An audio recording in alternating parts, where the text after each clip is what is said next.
นี่คือย่านางแดงเถาวัลย์ย่านางแดงช่วยถอนพิษเบื่อเมาถอนพิษยาเบื่อยาสั่งสารเคมีตกค้างในเส้นเลือดเนืดเลือดเหนียวโรคหนังแห้งเอาไปฝนกินนะพี่น้องเด้อที่เฮ็ดให้เลือดเลือดเหนียวของท่านจะบรรเทาเบาบางหรือดีขึ้นหรือหายเด้อหรือ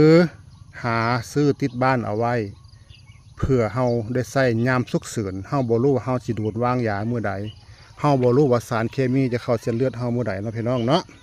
เพิ่นสามารถช่วยถอนพิษได้เด้อกินอาหารเป็นพิษกินอาหารผิดสำแดงแม่ลูกอ่อนน้ำนมน้อยแม่ลูกอ่อนกินพิษใส่ฝนใส่น้ำเศร้าเข่ากินนะพี่น้องเด้อจะสามารถช่วยถอนพิษเบื่อเมายาเบื่อยาสั่งได้อย่างดีได้พี่น้องเอ้ยนี่หรือสุนัขโดนวางยา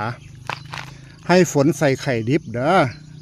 อย่านางแดงนี่ฝนใส่ไข่ดิบกอกปากเลยพี่น้องอีกไม่นานอาการโดนวางยาที่มันแล้วมันจะค่อยๆดีขึ้นประมาณ5 นาทีถึง10 นาทีอาการจะดีขึ้นเลยพี่น้องเด้อสำหรับสุนัขโดนวางยาคนก็คือกันพี่น้องถ้าคนนี่ฝนใส่น้ำซาวข้าวกินอาการจะค่อยๆดีขึ้นหรือบ่ทันท่วงทีฝนใส่น้ำเปล่าเฮาก็ได้เด้อพี่น้องนะจะสามารถช่วยถอนพิษได้อย่างดีสำหรับท่านใดอยู่ใกล้ๆทะเลรู้สึกว่าท่าเบื่อแมงกะพรุนเบื่อแมงดาทะเลอาหารเป็นพิษให้ท่านฝนใส่น้ำเปล่าเฮากินก็ได้เด้อพี่น้องเด้อเพิ่นจะสามารถช่วยถอนพิษ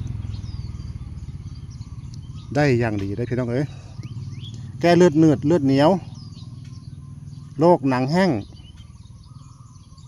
น้ำนมหน่อยแม่ลูกอ่อนพิษกรรมก็สามารถช่วยได้ลองหา